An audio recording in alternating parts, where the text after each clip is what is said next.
Hello, everybody, and welcome to episode 15 of the Leadership Lounge. Today, we're going to be talking about how to kill a meeting.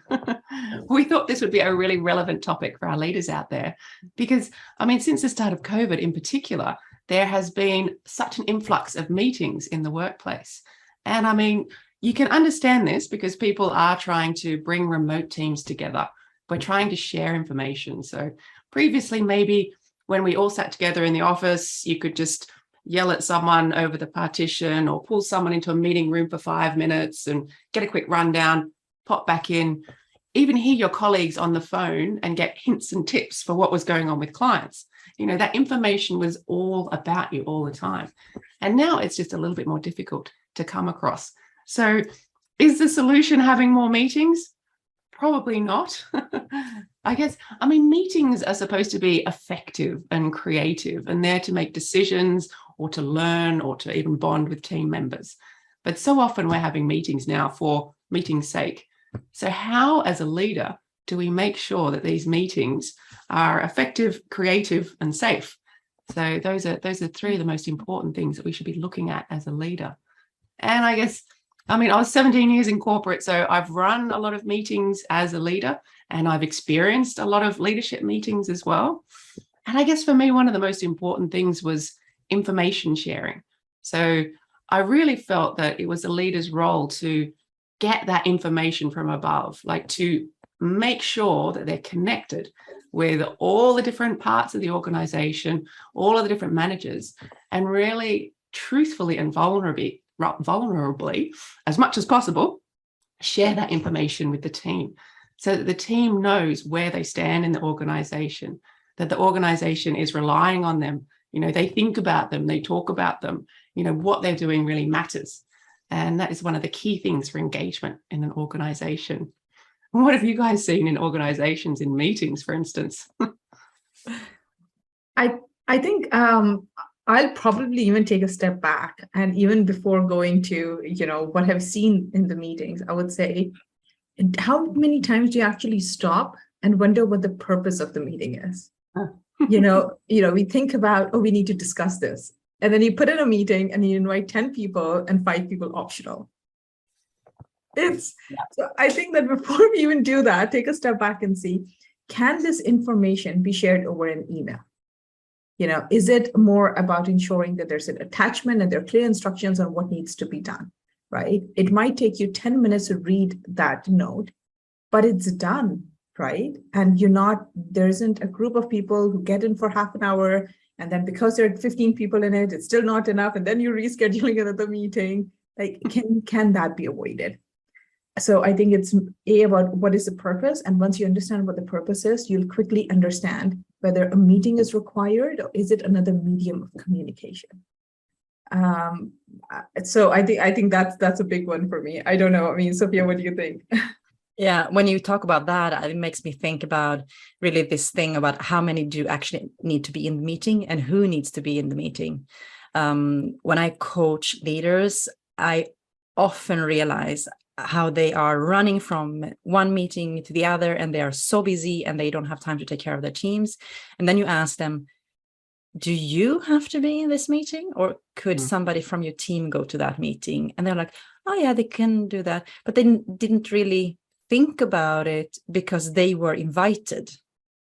So for a leader, I think it's also very important that you think that maybe you are not the one who needs to be in that meeting, and that you are actually empowering your team members by sending them instead, that you are trusting them, and that you show other teams in the company, and maybe you're showing the clients in the meeting that you have good people on your team that have the competence to be in that meeting instead of you. So that's one thing. But then as well, talking about the agenda, of course, we all want to know, why am I going into this meeting? Then when you are sitting there as a leader, so 20 years in the corporate world, I have also kind of seen it all. I would say the two extremes that I've seen is either that manager who calls for a meeting, and there are many people in the meeting, and the manager keeps up a monologue. So, Alison, you were saying like it's important to share information. Yeah, sure. But we also need to see how are you, receiving this information? Can we do this in another way? So by keeping that monologue, I think that is a sign of fear in a manager, because you are afraid of what your team members might say and that you need to respond to that. Maybe they will object. Maybe they will have better ideas than you. Maybe they don't understand and you need to get into the details. Whatever it is, for me, a manager who keeps up this monologue without asking questions, I believe there's a lot of fear going on there. Then the other extreme that I've seen is this manager who has more of a critical way of seeing things and might be super prepared, him or herself, but has team members who are people who think out loud. This is something that I talk about quite often because I'm actually one of those people who think out loud and coming with ideas when I'm sitting with people, and I like brainstorming. I like this creativity that you have with other people. So then you might spit out your idea. But if you have that manager in the team who is like, nah, because that idea is not yet a finished product.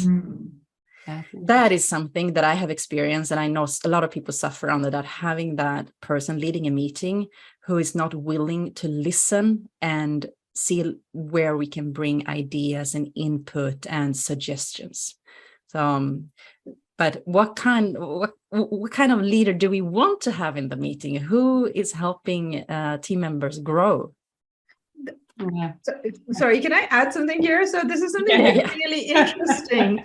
You brought up so many good points there, Sophia. It just something that occurred to me as you said that, what kind of leader do you want? And if you're thinking out loud, and it was like a light bulb moment that the person who's leading the meeting, or even if they're not, and there's a more senior leader in the team, that I think it's about self-awareness. You guys know I focus a lot on introversion, and it is until we understand the personality types and what people bring to the table and how they operate, you are unable to navigate, because, if it's a small meeting or a big meeting, right, you'll always have these assumptions about why people are not contributing. But then once you start understanding how people operate, how they think, how they speak, then you'll become more aware of how to ensure that you're getting best out of the people. And on that, I think that one of the things that I found in my experience is a concept of having project managers. I think they're absolutely fantastic at keeping people on track. Like, as we talk about how to run effective meetings, or what is the role of a leader, if you have somebody who's very agenda focused, they can very quickly bring you back to the room saying, guys, we're digressing. This is important. I'm going to set up a separate call for you guys to, hash this out. Or we can, let's take this offline and make sure that, we really give it the time that it deserves. But right now, this is the focus, and bring the team back, like bring the meeting back. And I think it's a skill, and not everyone can do it effectively, because you can really offend people as well. And it's once you have the right people who's like sort of focused on the agenda of, what is the outcome? Why are we here? Are we staying on track? I think that can really, really work well in most meetings. That is absolutely definitely a skill, particularly if you're making people feel a little bit vulnerable. So if you might make them feel a little bit attacked. So particularly if you're looking at a meeting where it's like a what went wrong meeting, and you're sort of sitting there going, oh God, I know I screwed up. Who's going to, point fingers at me, etc. I know what I did wrong. Like the person who didn't do something so effectively, they know what went wrong. They know what happened generally. So going into those sorts of meetings, it can often be very scary for people. So if you do have someone there who can display a non-judgmental attitude to say, these are the facts of what happened, and not pointing fingers at different people, and then looking forward to the solutions, that gives a little bit more of a sense of security and safety for the people in that organization. It's okay to screw up, but let's make sure it doesn't happen again. Let's focus on that. And so that conversation is a little bit more open and maybe a little bit more vulnerable, because people feel a little bit more safe when they're having those difficult conversations in a meeting. Yeah. And coming back to those personality types, there you're on point that we need to understand who we have in the meeting, who we have on the team. So being having those who are more introverts, like you are talking a lot about, Tasneem, understanding that they are processing things, they are reflecting, they do have ideas, they do have opinions.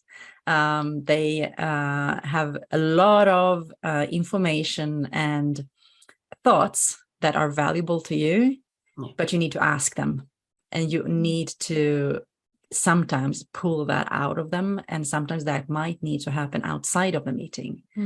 And they also sometimes need more time. I often also hear clients feel like, why didn't I say that? But the thing is, for some people, that blunt answer or that smart comment doesn't come in that right moment, but it might come after they have been processing. And it's the same thing in the meeting. If you are telling some introverts to let's do brainstorming, and they are like, what?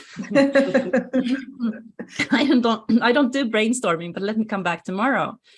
That's important for a manager or project manager or leader, for that sake, to understand as well. Tasneem, is this something that resonates with you?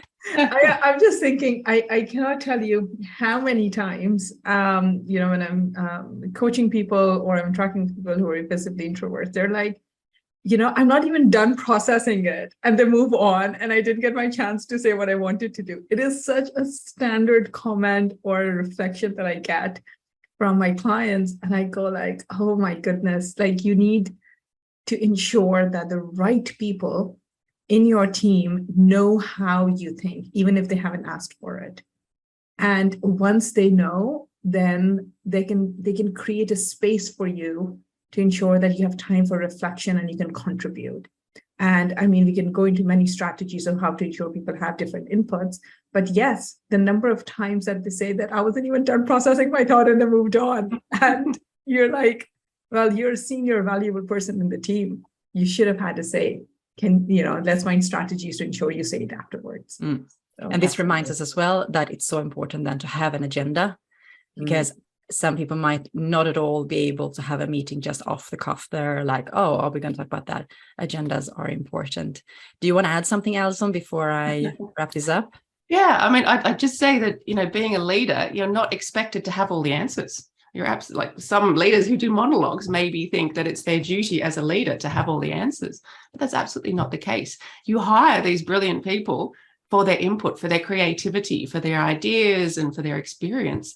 So, encourage them, whatever they need to be encouraged, and listen to their input. It's all valuable. Everybody has something to contribute to make the whole team. So, yeah.